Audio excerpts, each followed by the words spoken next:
বলছি ম্যাডাম, হঠাৎ করে আমাদের ডাকলেন যে? তাও আবার একবারে বড় বাবু ছোট বাবু, বুঝলাম না ব্যাপারটা কি? ব্যাপারটা হচ্ছে জটিল ব্যাপার। যদি তোমরা কাজটা করতে পারো তো ভালো, নাহলে অন্য জায়গায় কাজটা দেবো। কি কাজ ম্যাডাম? ওই ফুটুদের বাড়ি কাজ না তো? ফুটোদের বাড়ির কাজ না বললেও চলে না, কিন্তু বললেও চলে। ম্যাডাম ওদের বাড়ির কাজ বললি না, আর কিরকম একটা ম্যালেরিয়া জ্বরের মতন আসে। ঠিক আছে, যদি না পারো তাহলে এই কাজটা অন্য হাতে দিয়ে দিই। দিয়ে দেন ম্যাডাম। টাকার অঙ্কটা শুনলে না যে? কত ম্যাডাম? এই কাজটা যদি করতে পারো তাহলে তোমাদের আমি 30 লক্ষ টাকা দেবো। 30 লক্ষ? আগে হ্যাঁ। আমি রাজি ম্যাডাম, যে কাজ করতে হয় বলেন, এখনই ঝপাত করে করে দেবো। কাজটা তো সোজা না। 30 লাখ টাকা দেবো খালি খালি, বুঝতে পারোনি? কাজের ভিতরে অনেক প্যাঁচ গোছ আছে। সে তো আমি বুঝতেই পারিছি, ওদের বাড়ির কাজ মানে প্যাঁচ ঘষের কাজ। তা ম্যাডাম কি এমন কাজ, ঝপ করে বলে ফেলেন তো। পাদু ব্যাঙ্গালোরে চাকরি করে, ওর চাকরিটা ক্যান্সেল করাতে হবে। ক্যান্সেল করাতে হবে মানে? বুঝলাম না। করা চাকরি কি করে ক্যান্সেল করাবো? ওটাই তো বুদ্ধি লাগাতে হবে। তো বলছি ম্যাডাম, কি কি বুদ্ধি লাগাবো বুঝে পাচ্ছি না তো। আসতে পারি ম্যাডাম? আসো আসো, কি বুদ্ধি লাগাবা সেটা আমাদের উকিল বাবু বলবে। বলছি কি বুদ্ধি লাগাবে বলো তো দেখি। বুদ্ধিটা হচ্ছে গিয়ে, পাদু যে চাকরি করছে, পাদুর নামে কেস করবেন আপনারা। যে একজন ব্যক্তি কেস করেছে যে তার চাকরিটা পাদু খেয়ে নিয়েছে ডুপ্লিসিটি কাজ করে। ডুপ্লিসিটি কাজ করে মানে চাকরি খেয়ে নেওয়া যায় নাকি? ইন্টারভিউ হয় না নাকি? হ্যাঁ, বলবা যে ওই পরীক্ষার খাতায় গড়বড় করে একজনের রোল নাম্বার এই পাদু চুরি করে তার জায়গায় পরীক্ষা দিয়ে হাবিজাবি করে মোটামুটি চাকরি পাইছে। এটা কোনো কথা হলো? হ্যাঁ, রোল নাম্বারের জায়গায় পরীক্ষা দিয়েছে, তা আজকাল ফটো থাকে না বুঝি? ওই তো ওই সার্ভার ডাউন করে এই কাজ করেছে, মানে উপযুক্ত একটা চলা শাস্তির ব্যবস্থা করা হবে এবং চাকরির থেকে বরখাস্ত করা হবে। বলছি ছোট বাবু, এরকম ভাবে কি করা যায় কাজটা? অবশ্যই যাবে, অবশ্যই যাবে, যাবে না কেন? তাদের 30 লক্ষ টাকা হাতের মুঠোয় মনে করেন। শোনো, টাকা আমি 30 লক্ষ দেবো, কিন্তু একটা শর্ত আছে। আবার কি শর্ত ম্যাডাম? যদি কোনো কারণে আমার নাম বাইরে আসে তাহলে কিন্তু টাকার পরিমাণ অনেক কমে যাবে। মাথা খারাপ, কোনোদিন আসবে না ও নিয়ে আপনি নিশ্চিন্তে থাকেন। আর শোনো, টাকাটা তখনই দেবো, কাজটা যখন সাকসেসফুল হবে তখনই পাবা। বলছি ম্যাডাম, আগে থেকে কিছু দিলে হতো না? লোক টোক সাজাতে হবে, অনেক ঝামেলা আছে। দেখো, টাকার অ্যামাউন্ট কিন্তু ছোট না বড়। আগে তোমাদের টাকা দিলাম, তোমরা কাজ বাজ করে পারলে না, সে টাকা কি আর ফেরত পাওয়া যাবে? যাবে ম্যাডাম, যাবে যাবে। এই দেখো, আমি নিজের উপর ভরসা করি না, তোমাদের উপর কি করে ভরসা করি? কিন্তু ম্যাডাম, আমরা যে আপনার উপর ভরসা করছি। ভরসা তো করতেই হবে। আমি তো বর্তমান এমএলএ হতে চলছি। কি বলছেন ম্যাডাম? একবার এমএলএ হয়নি, ভালো জায়গায় পোস্টিং করে দেবো আর ভালো একটা পর্যায়ে দিয়ে দেবো। মানে বসে বসে খালি নোট গুনতে গুনতে জীবন চলে যাবে। বলছি ম্যাডাম, আমার একটা পছন্দ মতন জায়গা ট্রান্সফার করে দিতে পারবেন? আরে যেখানে বলবা সেখানে হবে কাজ। আচ্ছা ম্যাডাম, আজকে থেকে তাহলে আমরা কাজে লেগে যাচ্ছি। যত তাড়াতাড়ি করবা টাকাগুলো তত তাড়াতাড়ি হাতে পাবা। ও নিয়ে টেনশন করবেন না, আজকে থেকে আমরা ইনকোয়ারি করে মোটামুটি ভালো একটা ফন্দিবাজি শুরু করে একদম ওর চাকরি খেয়ে নেবো। মনে থাকে জানো, ও চাকরি যেন আর কোনোদিন না পায়। না না ম্যাডাম, টেনশন নেবেন না, এমন মোচা করে ফেলাবো চাকরি তো যেতেই হবে, কেউ ঠেকাতে পারবে না। আর বলছি আমার নামও যেন বাইরে না আসে। উকিলের নাম তো বাইরে আসবেই, কোন উকিলি কেস করিছে না দি হবে? ও ম্যাডাম কি বলে, আমার নাম যদি বাইরে আসে তাহলে তো আপনার নামও বাইরে চলে আসবে। হ্যাঁ হ্যাঁ, আমার অ্যাসিস্ট্যান্টের নাম আসা যাবে না, অন্য উকিলের নাম দিতে হবে। বলছি ম্যাডাম, তাহলে ওই লাখখানিক টাকা দেন, আগে থেকে অনেক সেটিং ফেটিং করতে হবে তো। আর যেরকম সেরকম মামলা করলে তো হবে না, ওরা বিশাল চালু, তাই ওদের উপরে একদম তোড়ঝোড় একটা ব্যবস্থা নিতেই হবে। আচ্ছা, আমি তোমার ফোন পে নাম্বারে টাকা পাঠাচ্ছি। না না, একদম না, অনলাইন কোনো ট্রানজাকশন হবে না, যা হবে সব ক্যাশে হবে। বাবা, মানে পরের 30ও ক্যাশে নেবা? আগে ম্যাডাম, ওইসব অনলাইনে নেওয়া যাবে না। ঠিক আছে, তাহলে এখন ওই ব্যাংকের থেকে তুলে তোমাদের ওই ঘন্টাখানিক পরে দিয়ে পাঠাচ্ছি আমার উকিল বাবুর দিয়ে। চলবে চলবে ম্যাডাম, কোনো সমস্যা নেই। আচ্ছা ঠিক আছে। বলছি ম্যাডাম, টাকাগুলো রেডি রাখেন, খুব শীঘ্রই কাজটা হয়ে যাবে। টাকা রেডি, তুমি টেনশন করো না। খালি পাদুরি ওখান থেকে ক্যান্সেল করে বাড়ি পাঠাও, তারপরে দেখো চমচমি খেল। আচ্ছা। আর পরবর্তীতে ওদের নামে একটা কেস দেবো, সেখানে কিন্তু সাহায্য করতে হবে। কি যে বলেন ম্যাডাম, এত টাকা দিচ্ছেন আর সাহায্য না করে পারি? আর এমনিতে ওদের উপর আমার একটু রাগ আছে, বুঝতে পারছেন, জানেন তো সবকিছু। ঠিক আছে। চলেন বড়বাবু, তাহলে আজকে বড়বাবু ছোটবাবু মিলে কাজটা একদম সম্পূর্ণ করে দিয়ে যাক। মেয়ের বিয়েতে যা খরচা হয়েছে না, সব একদম ক্লিয়ার করে দেবো। আমি তো ভাবছি আমার বিয়ের খরচা ক্লিয়ার করবো, তা মন্দ বলনি। চলো দেখি, চলেন, টাকাটা নিয়ে তাড়াতাড়ি আসো। আচ্ছা। বলছি ম্যাডাম, আমার একটা প্রশ্ন আছে। বলে ফেলাও। বলছি ম্যাডাম, এরা কি কাজটা করতে পারবে? পয়সা তো আগে দিচ্ছি না, না কাজ করবে তারপরে পয়সা। ওই যে 1 লাখ টাকা দিচ্ছেন যে? আরে ওটা ফালতু কথা, আমি টাকা দেয় নাকি? একটু পরে বলবো ব্যাংকের সার্ভার নাই, লিঙ্ক নাই, তার জন্য টাকা উঠাতে পারিনি, বুঝতে পারিস? সত্যি ম্যাডাম, আপনার যে বুদ্ধি না আর কি বলবো। খালি একবার এমএলএ হই, তারপর দেখ কি করি। এই সবগুলো রে চড়ক গাছে ঝুলোই খালি নাচাবো। ম্যাডাম, কি হচ্ছে কটকটি, মুখটা কালো কেন? একটা অসুবিধায় পড়ে গেছি। তোর আবার অসুবিধা? কিসের অসুবিধা? আরে কটকটি, তোমার কাজ পুরো সাকসেসফুল হয়ে যাচ্ছে, তুমি কোথায় হাসাহাসি নাচানাচি করবা তা না, মুখ কালো করে আছো। বলছি ম্যাডাম, আমার এক দূর সম্পর্কের কাকা হয়, তার শরীরটা খুবই খারাপ। এখন আমার যেতে হবে 2-4 দিনের জন্য। হে বাবা, তুমি চলে গেলে কি করে হবে? হ্যাঁ, তুমি তো আমাদের ভরসা, তুমি চলে গেলে কি করে হবে? আমি তো পুরোপুরি চলে যাচ্ছি না, 2-3 দিনের জন্য যাচ্ছি। বলছি তোমার না গেলে হয় না? না ম্যাডাম, দূর সম্পর্কের কাকা হলে কি হবে? আমাদের যখন ঘরের পরিস্থিতি খুবই খারাপ ছিল, দিন আনে দিন খাই, তখন ওই কাকা আমাদের অনেকভাবে সাহায্য করেছে। তাহলে এক কাজ করো না তো, তুমি বলো কোথায় আছে তোমার কাকা, আমি গাড়ি পাঠাচ্ছি, ওখান থেকে ডাইরেক্ট নিয়ে এসে আমাদের এখানে হসপিটালে ভর্তি করে দেবে। বলছি ম্যাডাম, তার আর দরকার নেই, শরীরটা প্রচুর খারাপ, বুঝতে পেরেছেন, মনে হয় আর বেশি দিন যাবে না, তাই ভাবছি একবারে সৎ কাজ করেই আসতে হবে মনে হয়। বলছি ভাই, আমি তো জিনিস বুঝলাম না, তোমার কাছে ফোন নেই টোন নেই, তা কি করে বুঝলে তোমার ওই কাকার শরীর খারাপ? চিঠি আইছিল, আপনাদের বাড়ির অ্যাড্রেস দিয়ে আইছিলাম যে কাকারে যদি কোনোদিন কোনো অসুবিধা হয় তাহলে একটা চিঠি লিখো। এই যে চিঠি দিচ্ছি, এই যে পড়ে দেখুন। না না, ও পড়ার দরকার নেই, এমনি বললাম। না না, আপনাদের হয়তো আমার উপর অবিশ্বাস হতেও পারে, তার জন্যই পড়ে দেখুন। কি কথা বলছো? আমার কেন অবিশ্বাস হবে? ম্যাডাম, হ্যাঁ আপনি পড়ে দেখুন। আরে বাবা না না, কটকটি তোমার উপর ভরসা না করে পারা যায়? আমি তো এমনি বলছিলাম, তুমি না থাকলে আমার ব্লাড প্রেশার কমে যায় তো, তার জন্য আমি বলেছিলাম যে এখানে ভর্তি করে দিলে ভালো হতো। ভর্তি করার আর পরিস্থিতি নেই, আগে থেকেই দুটো লাঞ্চ নষ্ট হয়ে গেছে, বিড়ি খাতি খাতি একদম বুকের ভিতরে সব ফেফড়া নষ্ট হয়ে গেছে। কদিন আগে আবার ওই পাইলসের সমস্যা, পায়খানা গেলেই রক্ত বেরোয়, এমন অবস্থা হয়েছে, শরীরে রক্ত নাই, আর এদিকে ধুমো দিতে দিতে সব শেষ। তাই ম্যাডাম আর মনে হয় যাবে না বেশি দিন, তাই আমার ইমিডিয়েটলি যেতে হবে। তা বলছি টাকা পয়সা কিছু আছে? না মানে টাকা পয়সা নেই, কিছু টাকা হলে পরে ভালো হতো। এক্ষুনি দিচ্ছি, তুমি ব্যাগপত্র গোছাও, আমি লাখখানেক টাকা তোমার দিচ্ছি। আচ্ছা ম্যাডাম, আপনার এই অসংখ্য ধন্যবাদ, আমি কোনোদিন ভুলতে পারবো না। এরকম বলে না, তুমি না থাকলে তো আমার সব শেষ হয়ে যাবে, তুমি থাকলেই আমার এমএলএ হওয়ার একটা ভরসা জাগে, না হলে তো কোনো ভরসা নেই। বলছি ম্যাডাম একটু তাড়াতাড়ি করুন। আচ্ছা বসো, আমি আসছি। কটকটি চলে যাচ্ছে, মনে হয় কি আমার একটা কিডনি টকবক টকবক করে নষ্ট হয়ে যাচ্ছে এরকম মনে হচ্ছে। বলছি কটকটি, আমি কি আসবো সঙ্গে? একটু সাহায্য টাহায্য করে দিতাম। না না, এখানে ম্যাডামের কাছে থাকা একজনের খুবই দরকার, আমরা যদি দুজনেই চলে যাই তাহলে ম্যাডাম তো নিঃস্ব হয়ে পড়বে।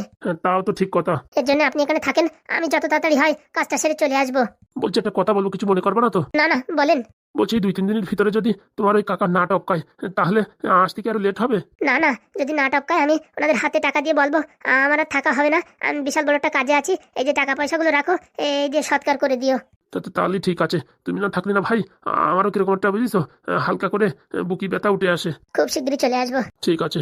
বলছি মা, দিদি দাদা বুঝি এখনো আসে না? আসবে আসবে, তোর জাম্বু ওই অফিসের কাছে তো, আসবে এক্ষুনি। বলছি মা, তোমার কি সাহস, ব্যাঙ্গালোরে চেনো না জানো না, তা আমার নিয়ে কি করে চলে আসলে? ওরে বাবা রে বাবা, আগে আমি যাত্রার হিরোইন ছিলাম, বুঝতে পারিস, সব জায়গা চলাফেরা করার অভ্যাস আছে, তাই বলে ব্যাঙ্গালোরে চলে আসলে? আমার তো ভয় লাগছিল। আরে জীবনে কিছু ভালো করতে গেলে একটু রিস্ক নিতে হয়, নাই তো কিচ্ছু হয় না। কখনো আসবে? খিদেও লেগেছে প্রচুর। ওই তো একজন দেখা যাচ্ছে, ওইটা মনে হচ্ছে। মাসি ভালো আছো? দিদি। মাসি নমস্কার। নমস্কার বাবা, নমস্কার, প্রণাম নেবেন। আমিও ভুলে গেছিলাম মাসি, প্রণাম নেবেন। ও মা কি করছো? রাস্তার মাঝখানে পায়ে হাত দিয়ে নমস্কার করার কিচ্ছু দরকার নেই, মুখে বলেছো তাতেই হবে। ওই বললে হয়? আমারটা তোলা থাকলো মাসি, বাড়ি যেয়ে নমস্কার করবো খানে। আরে না না, নমস্কারের দরকার নেই, চলেন চলেন বাড়ির দিকে চলেন, এখানে কতক্ষণ দাঁড়িয়ে আছেন, আপনাদের মনে হয় লেট হয়ে গেছে। না না লেট হয়নি, আমাদের ঠিক টাইমই চলে আসছি। না মানে আমাদের আসতে একটু লেট হয়ে গেছে। আরে বাবা না না, আমরা তো ভাবছিলাম স্টেশনে যেতে হবে, আপনি তো দেখি স্টেশনের বাইরে দাঁড়িয়ে আছেন। বলছি বাবা, আমার চলাফেরার অভ্যেস আছে, আমি ওই হিন্দি ফিন্দি মোটামুটি পারি, কোনো সমস্যা নেই। ও তোমাদের বাড়ির অ্যাড্রেস থাকলে না পুরো, আমি ডাইরেক্ট ট্যাক্সি ধরে তোমার বাড়ি চলে যেতাম। খুব ভালো, আপনি তো খুব চলাচল ভালো পারেন, আমি তাই এতদিন এখানে হয়ে গেল কিচ্ছু জানি না। আর মাসি তো ঝুপুত করে চলে আসলো। সবই পেটের দায় রে, সবই পেটের দায়। এরকম বলছি কেন মাসি? আর বলো না, মেয়েটার এখানে পরীক্ষা পড়িছে, তাই নিয়ে আসলাম। তা বলছি কোন কলেজে পড়েছে পরীক্ষাটা? কি যেন কলেজের নাম, ভুলে গেছি, বাড়ি গেলে মোবাইলে দেখাবো। আর আমিও তোমাদের রাস্তায় বসে জিজ্ঞেস করছি আর কি বলবো। চলো চলো মাসি, তাড়াতাড়ি চলো বাড়ির দিকে চলো। হ্যাঁ হ্যাঁ চলো, ট্রেনের ভিতরে একদম গরমে ঘেমে চুমে গেছি। আসেন মাসি আসেন, আসো মাসি। বলছি শোন, বাড়ি গিয়ে যদি বলে কোন কলেজ, তখন বলবি কি আমার মোবাইল হারাই গেছে ট্রেনের ভিতরে, বুঝছিস, কান্না শুরু করে দিবি। আসলে তো তোর পরীক্ষা ফরীক্ষার এখানে কিচ্ছু না, তোর এখানে বিয়ে দেবো বলে আমি নিয়ে আসি, বুঝতে পারিস? আচ্ছা মা, বাড়ি থেকে তো শিখিয়ে দিয়েছো, এখন আবার বলছো যদি ভুলে টুলে যাস তার জন্য। মাসি হ্যাঁ হ্যাঁ আইসি আইসি মা আইসি, চল চল। বলছি মা, দাদাবু কিরকম টাক বলো? ওইসব কথা মনের ভুলেও বলবি না, পয়সা দেখবি মাস গেলি কত পায়। বলছি ভাই, তোর পায়েল তো এখনো টাকা পাঠালো না, বললো যে 50,000 টাকা পাঠাবে, সেটা তো আমিও দেখতেছি, সকালে যে বললো টাকা পাঠাবে, এখনো টাকা পাঠালো না। তোর কথা মতন আমি বাংলার টাকা বাকিতে নিয়ে এসি, এখন বিকেলের ভিতর যদি টাকা না দেয় তাহলে তো ওই কিরণ দোকানদার আমার বাপরে বলবে যে তোমার ছেলে বাকিতে বাংলা নিয়ে গেছে। করে দেবে রে দেবে, পায়েল যখন বলিস নির্ঘাত দেবে। বলছি ভাই, আমাদের ব্যাঙ্গালোরে নিয়ে এত বড় একটা ধোকা দিল, তারপরে তুই বিশ্বাস করিস? বিশ্বাস করি রে, বিশ্বাস করি, টাকা পয়সা দিতেই হবে। এর আগে 5,000 যখন দেশে, এখন 50,000ও দেবে। কে জানে ভাই, না দিলি না এই 175 টাকা বাংলার দাম, আমার তো ওই কিরণ না বাড়ুইয়ে আমার পুরো হাগা বের করে দেবে। আমার নামও কিরণ, তুই টেনশন নিস না। আমার বাবু যদি আমার নাম কিরণ রাখতো না, খুব ভালো হতো। কেন? আমার নাম রাখিস মোবিল, তাই দেখতেও হয়েছে আমার পুরা মোবিলের মতন। যদি কিরণ রাখতো, দেখ তোর নাম কিরণ, কিরম সাদা ধবধবে আছিস, আর ওই দোকানদারের নাম কিরণ, ও কিরকম সাদা ধবধবে আছে। আমার বাপটা আমার নাম মোবিল রেখে দিল, এর জন্য পুরা মোবিলের মতন হয়েছি। দেখ রোদ্দুরের ভিতরে ছাতা টানায় বসে রয়েছি, তাও কিরকম একটা কালো কালো গেলের যেন কমতিছেই না। তুই ভাবছিস আমি এখন ভাবছি প্রতিশোধ নেবো কি করে। কিসির প্রতিশোধ? পায়েল আমারে ঠকাই দিয়ে ব্যাঙ্গালোরে যে বিয়ে করলো, এরা প্রতিশোধ নিতে হয় না? আরে ভাই, প্রতিশোধের দরকার কি? প্রত্যেক মাসে যদি 50,000 করে ঝেড়ে দিতে পারিস না, ফোন করে ইমোশনাল করে ব্ল্যাকমেল করে, হ্যাঁ, তাহলেই মোটামুটি আমাদের ভবিষ্যৎ উন্নতি। তা ঠিক বলছিস, প্রত্যেক মাসে যদি ওর বরের ইনকামের থেকে 50,000 টাকা আমার দেয় না, জীবনটা একদম স্মুথ পুরা মোবিলের মতন চলে যাবে। কি বলিস, তাই তো নাকি? সবকিছু ঠিক আছে, ওই লাস্টে যে বললি পুরা মোবিলের মতন, ও কথাটা বলিয়ে ভাই আমার আর অপমান করিস না। এমনিতে আমার দেখতে যা কালো, আর যদি পুরা মোবিল বলিস না, আমার জীবনটা পুরো একদম ফেতা ফেতা হয়ে যাবে। বলছি আমার কপালে তো নয় বিয়ে জুটলো না, তুই একটা বিয়ে থাক কর। হয়েছে ভাই, হয়েছে। ওই পর্যন্তই থাম। বিয়ে, বিয়ের কথা বলিস না রে, বিয়ের কথা বলিস না। কোনো মেয়ে আমার দেখলি না ওই 7 হাত দূর দিয়ে যায়, যে আমার ওই হাইটের মানে ছায়া ওর গায়ে যত না পড়ে, মানে যদি ছায়া পড়েও কালো হয়ে যায় মানুষ ভয় পায়, এর জন্য দূরে দূরে থাকে। আর আমার হবে বিয়ে বলা যায় কেন? তুই একটা ভালো মেয়ে পালি, স্বপ্ন গো সত্যি কোনোদিন হবে না, তোর মুখে ফুল চন্দন পড়ুক তাও। বলছি ভাই, একবার ফোন করে দেখ না টাকাটা ঢুকিছে নাকি, তাহলেই ভাবিছি বিকেলে বিরিয়ানি দিয়ে আবার বাংলা হবে। ঠিক বলছি, দাঁড়া একবার ফোন করে দেখি। Ring ring ring. আপনি যে নাম্বারে ফোন করছেন সেটি এখন বর্তমানে ব্যস্ত আছে, অনুগ্রহ করে কিছু সময় পরে আবার চেষ্টা করুন। খালি এরকমই বলতিছে, ব্লকিং করে দেছে, তোর ব্লক লিস্টে ফেলাই দেছে, এর জন্য এরকম বলছে। কি বলছিস, আমার ব্লক করে দেছে? হ্যাঁ রে ভাই, তুই কি করে জানিস ব্লক করে দেছে? ওরে বাবা, এর আগে ফোনে ফোনে কমের সাথে কথা বলিস নাকি? যেই আমার ফটো মোটামুটি কোনো কারণে দেখে ফেলাইছে, সেই দিনটা আমারও ব্লক করে দিত। তো শুনতে শুনতে আমার অভ্যস্ত হয়ে গেছে, তার জন্য শুনে এমনি বলে দিয়েছি তোর ব্লক করে দেছে। পাইলে আমার ব্লক করে দিতে পারলো? আরে বাড়ি কত ঝামেলা ঝাঁটি থাকতেই পারে, ওইসব কথা ছাড়। টাকা ঢুকিয়েছে নাকি ফোন পেতে সেটা দেখ। ফোনই তুলতেছে না, টাকা কোথাতে পাঠাবে? এক কাজ কর, অন্য একজনের ফোন দিয়ে ফোন করে দেখ কি বলে। তাই করতে হবে, দেখতেছি যা। বলছি বাংলাটা খালি ধরে থাকবি নাকি একটু খাবি? খালি ভাই শেষ হয়ে যাবে না রে, আমি কেন মরি না রে। বলছি মাসি, তাহলে আপনারা বসেন, আমি একটু ক্যান্টিনে বলে আসছি। আচ্ছা বাবা, তাড়াহুড়োর চোটে মিষ্টি ফিষ্টি কিছু আনতে পারলাম না। আর তোমাদের বিয়ে হয়ে গেছে, তোমাদের জড়িয়ে একটু শাড়ি চুড়িদার ফুড়িদার আনবো, সে সুযোগও পালাম না। দেখি এখান থেকে কিনে দিতে হবে না। না না মাসি, ওইসব কিচ্ছু করার দরকার নেই, আমাদের কিচ্ছু লাগবে না। হ্যাঁ মাসি, আমাদের সবকিছু আছে। তো মাসি কথা বলতে থাকো, আমি এক্ষুনি আসছি। আচ্ছা বাবা। তা বলছি মা পায়েল, জামাই কোথায় গেল? ক্যান্টিনে গেল।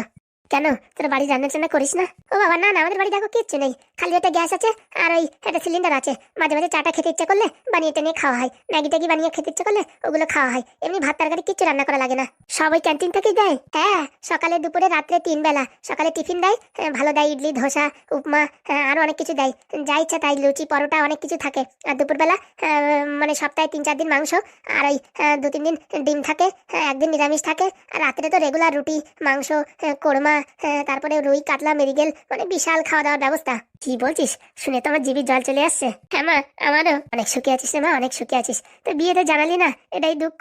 আরে মাসি, বিয়েটা হুট করে হয়ে গেছে, দেখতে আইছে, ওদের পছন্দ হয়ে গেছে, আমাদেরও পছন্দ হয়ে গেছে। তারপরে দিন তারিখ অনেক দূরে ছিল, আর আমার স্বামী এখানে জয়েনিং করবে, তো সময় ছিল হাতে কম, তা ওই দিনই ভালো দিন ছিল, ওই দিনই শুভমঙ্গলম করাই দিয়েছে।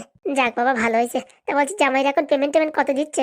এই মাসে 90,000 টাকা হয়েছে, বুঝেছো? এই তো 15 দিন 20 দিন আগে অব্দিও 45,000 ছিল, এই এখন 90,000 হয়েছে। ও মা, তো দাদু যে বললো 3 লাখ টাকা?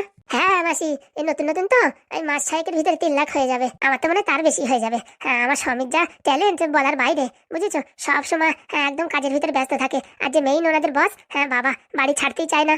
বাবা তাই নাকি? বলছি জামাই বাবার ওখানে কি বানাতে হয়? সায়েন্টিস্ট, জিনিসপত্র নিয়ে পর্যবেক্ষণ করে কি দেখি তৈরি করা যায়। তাই নাকি? তাহলে তো খুব ভালো। তা বলছি বোনের পরীক্ষা কোথায়? ওই তো অ্যাটাচের ভিতরে মোবাইলটা রয়েছে, বের করে বলবানি কোন কলেজে। আচ্ছা ঠিক আছে, হাত পা ধুয়ে নাও, খাওয়া দাওয়ার ব্যবস্থা হয়ে যাবে। বাবা, আসতে না আসতেই খাওয়া দাওয়া? আর বলছি এই আমাদের জন্য এবার খাবার দাবার দেবে, তার জন্য টাকা দিতে হবে নাকি? না না, যত লোক আসে ফ্রি, খালি আগে তো একটু বলতেই হবে। এখন না বললি পারে, ওই একটু ভাত চাত কম রান্না করে তো, তার জন্য আর কি একটু সমস্যা হতে পারে, এর জন্য এখন বলে আইছে। না সকালেই বলে দিয়ে আইছে, আর এখন আবার একটু মনে করাই দিতে গেছে, বুঝেছো? কোনো সমস্যা নেই, যত পারো একদম দাবিয়ে খাবা। আজকের মেনুতে কি আছে?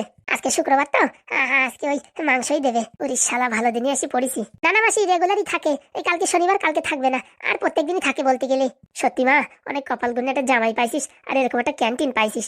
বাবা, মেয়ে ছেলে যদি রান্না করাই না লাগে তাহলে আর জীবনে কি কাজ? জামা কাপড় ধুতি আর কটুক সময়। ও বাবা, জামা কাপড়ে ধোয়া লাগে না তো, দুদিন পরে পরে ওই লন্ড্রির লোক আসে, সব জামা কাপড় দিয়ে দিই, বাস নিয়ে যায়, ধুয়ে টুয়ে আবার দিয়ে যায়। সত্যি মা, অনেক কপাল গুনে এরকম একটা জামাই পাইছিস। হ্যাঁ মাসি, সেটা ঠিক বলিস। বলছি দেখ না, তোর বোনের জন্য এরকম একটা জামাই জামাই পাস নাকি? সেটা ওই তোমার জামাইয়ের সাথে তুমি একবার বলো, আমি বলবো খানে, রাত্রেবেলা বলবো। এখন ক্লান্ত হয়ে গেছে জামাইও, আমরাও। আর আইসে এমনি এইসব কথা বললি পারে, জামাই কি ভাববে না? আরে না না, তোমার জামাই একটা ফ্রি মাইন্ডের মানুষ, কোনো সমস্যা নেই। সে তো দেখেই বোঝা যাচ্ছে। তো বলছি, জামাইয়ের মাথায় চুল নাই, ওটা কি জন্মসূত্রে নাই নাকি টাক করে রেখেছে? না না, ওই সবসময় অনেক চিন্তা ভাবনা করে তো, মাথা গরম হয়ে যায়, তার জন্যই ওই চুলগুলো রাখেই না। ও তাও ভালো, আমি তো ভাবছি মনে হয় ওদের বংশগত টাক। না না, জন্মগত টাক না, একটুখানি চুল হলি সব ছাঁচে ফেলায়। ওর কাজ করতে নাকি সুবিধা হয়। আর ওরা যেসব পর্যবেক্ষণ করে, পরীক্ষা নিরীক্ষা, ওখানে চুল বড় থাকলেই পড়ে গেলি পারে অনেক সমস্যা। তার জন্যই বেশিরভাগ মানুষেরই ওখানে মাথায় চুল নাই। বাবা, আর চুলির দরকার কি? টাকা যা দিচ্ছে তাতে আর চুলির দরকার কি? যখন 3 লাখ করে দেবে না, তখন তো দিদি রোজ দিন আর একটা সোনার জিনিস কিনবে।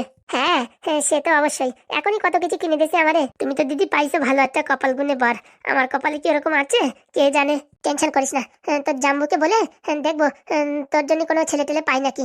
এখন তো তোর আবার বিয়ের বয়সও হয়ে গেছে। হ্যাঁ, ওই এখন বিয়ে দেওয়া যায়, কোনো সমস্যা নেই। তা বলছি, মেশো কেমন আছে? আর বলিস না মা, ওরাই তো একটা জ্বালা, সে মহাদি ছাড়াতে পারতেছি না। এত কবিরাজ ডাক্তার দেখাচ্ছি, সে মহাদি ছাড়বে না, বলে তোমার ছেড়ে দেবো, তাও মদ ছাড়বো না। সত্যি মেশো আর বদলালো না। আর বলিস না, ওই একটা কপালে ফাড়া পড়েছে, আর কি বলবো। সব ঠিক হয়ে যাবে আস্তে আস্তে। কবে আর ঠিক হবে? চিতে উঠার বয়স হয়ে গেল, এখনো ঠিক হলো না, আর কবে ঠিক হবে? ওসব কথা ছাড়ো, হাত পা ধুয়ে নাও। আচ্ছা মা, পাশের রুমে থাকতে পারো, ওখানে বেড টেড সব করা আছে। ঠিক আছে। বলছি ভাই, একটা ঝামেলা তো মিটিছে, আর একটা ঝামেলাটা মিটাতে পারলি মোটামুটি একটু শান্তিতে বসা যেত। হ্যাঁ, ওই কটকটির বাচ্চারে কেলাতে হবে, একবার বাগে পাই শালারে এমন কেলাবো না, ওর পুরো একদম হালত টাইট করে দেবো। কিন্তু মালটা কখনোই নারকেল বেগমের বাড়িতে বেরোচ্ছেই না, হাঁকতেও কোথায় যাচ্ছে কে জানে। ওখানে একটা সিসি ক্যামেরা লাগানোর দরকার। মালটা কটার সময় বেরোয়, কটার সময় যায়, দেখতে পারলি যেখানে হাঁকতে যায় সেখানেই ওরে বেলুন চাপা দিয়ে দেবো। ঠিক বলেছিস। হ্যাঁ পাদু দাদার শোন তো, একটা ওয়াইফাই ক্যামেরা লাগান যায় নাকি? মানে গাছে লাগাইছি, আসবে দেখা যাবে, ওর আবার ইন্টারনেট ফিন্টারনেট না হলেও হবে, এরকম পাওয়া যায় নাকি? ভালো কথা বলিস। তখন ফোন করবো, তার ফোন করা হয়নি। লিলি লিলি লিলি লিলি, এখন আবার কিটা ফোন করলো অসময়? আরে পাদুদা, আমি এখন তোমারই ফোন করছিলাম। হ্যাঁ বলছি, তখন ফোন করলাম তুললি না যে? হাজলামি মানুষ নাকি? আমি কতবার ফোন করলাম তুললি না যে? ওই তখন একটা ইম্পর্টেন্ট কাজে ব্যস্ত ছিলাম, ট্রেনের ভিতরে ছিলাম, তার জন্য একটু ফোনটা তুলতে পারিনি। একটা ইম্পর্টেন্ট কথা বলার ছিল, কতবার ফোন করছি তুলিস না। ওই তো ট্রেনের ভিতরে আন্ডারপ্যান্টের ভিতরে মোবাইল রাখিছিলাম, শুনেছি নাকি ট্রেনের ভিতরে মোবাইল টোবাইল চুরি হয়, তো এর জন্য যখন ট্রেনের ভিতরে উঠি ওই আন্ডারপ্যান্টের ভিতরে মোবাইলটা রাখি, বুঝতে পারিস? ওর জন্য ফোনটা তুলতে পারিনি। আর এই বারবার ফোন আসতেছিল তো, এর জন্য সাইলেন্ট করে রাখিছিলাম। তা বলছি, কটকটির ঠাকুমা তো মারা যায়নি? সে তো আমরাও জানি মারা যায়নি। তা ওই বুড়ি এখন কোথায় আছে? বুড়ি এখন আছে কোদালিয়া গ্রামে। কোদালিয়া মানে? গুগলে সার্চ করে দেখতে পারবি। ও নিয়ে তুমি টেনশন করে না, নয়তো লোকেশনটা পাঠাই দাও, আমরা দেখে নিচ্ছি। শোন, ওই ওর ঠাকুমা কটকটির ফোন করেছিল, বুঝেছিস? বলছি কটকটির কাছে তো কোনো ফোন নেই, তা কি করে ফোন করলো? আছে বোটান টিপা ফোন আছে, ও কোথায় সেরে রাখিছিল, ফোন বের করেছে। ওর ঠাকুমার শরীরটা ভালো না, ফোনে কথা বলিছে, আমি সব স্যাটেলাইটের মাধ্যমে শুনেছি, বুঝতে পারছিস?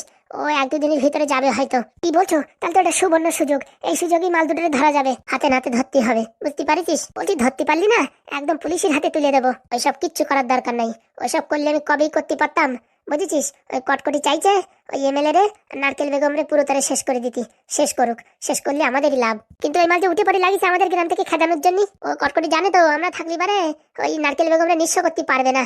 ওই বিপদে পড়লি নারকেল বেগম শেষকালে আমাদের কাছে দৌড়ে আসবে, তার জন্যই ও আমাদেরকে খেদাতে যাচ্ছে আগে। মালের তলে তলে এত শয়তানি। সেদিন যে আমাদের সাথে ঝগড়া করলো, আমি তো ভাবছি সেই ঝগড়ার জন্য মানে আমাদের উপরে উঠে পড়ে লাগিছে। না না, ওইসব ঝগড়া ফগড়া কিচ্ছু না। মেইন হচ্ছে আমাদেরকে ওই গ্রাম থেকে না বের করতে পারলি ও সবকিছু আত্মসাৎ করতে পারছে না। আগে টাকাগুলো নিয়ে গেছিল নকল টাকা বলে, আবার ফেরত দিয়ে গেছে, বুঝতে পারিস? সে তো আমরা আগেই বুঝেছি। সবকিছু রেডি রাখবি, যখন দেখবি নারকেল বেগমরে চিরতরে শেষ করে দিছে, একদম নারকেল বেগম আর মাথা ঝাড়া দিয়ে উঠতে পারতেছে না, তখন যাই কটকটি আর ওর ঠাকুমারে জেলে ভরে দিবি। একদম ঠিক বলিস, আমি লোকেশন পাঠাচ্ছি, নজর রাখ তোরা। আচ্ছা বলছি পাদুদা কেমন আছো? ভালো আছি। বৌদি কেমন আছে? ভালো আছে।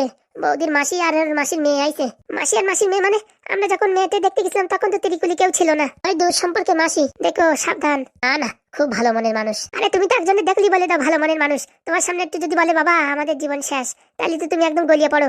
ওইসব মানুষের উপর ভরসা করো না, একটু নিজের উপরে কন্ট্রোলে রাখো। আর কোনো অসুবিধা হলে আমার ফোন করে জানাইও। কে আইছে রে ভাই?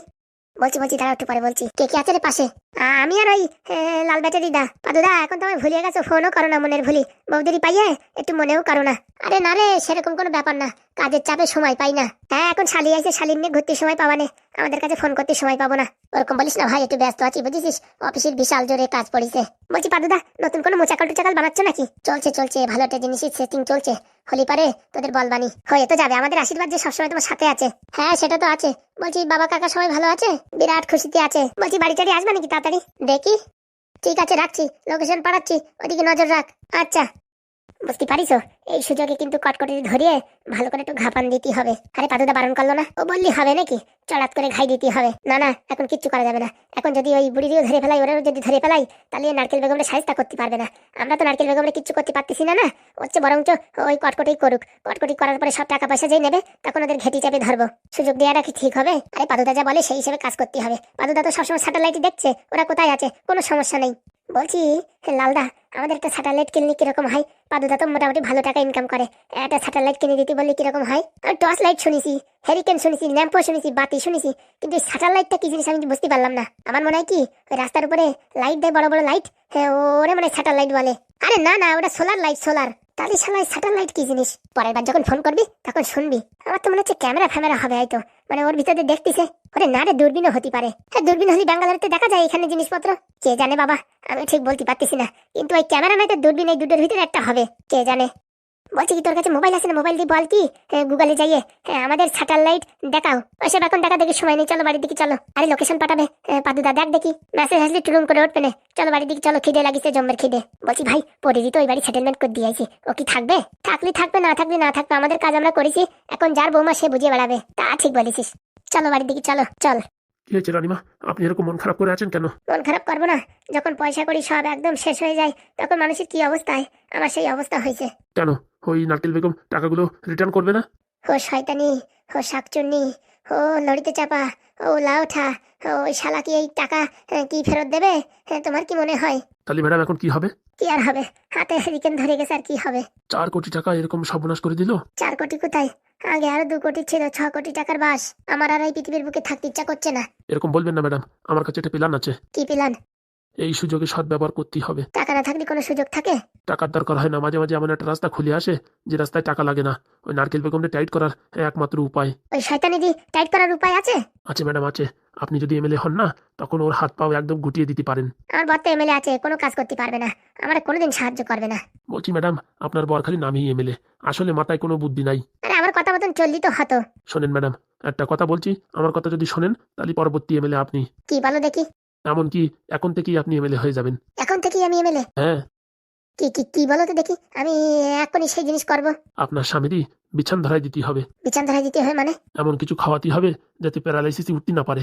তখন সব দায়িত্ব আপনার ঘাড়ে পড়বে, সই করাতে শুরু করে প্রচার প্রসার, কোথায় কি মিটিং ফিটিং, সব কিছু আপনার। আপনার স্বামী খালি সঙ্গে করে যাবে হুইল চেয়ারে করে, আর বাদ বাকি সব কাজ আপনার। সত্যি এত সুন্দর বুদ্ধি আমি জীবনে পাইনি। কিন্তু ম্যাডাম এতে একটু রিস্ক আছে। আর আমি সব রিস্ক নিতে রাজি।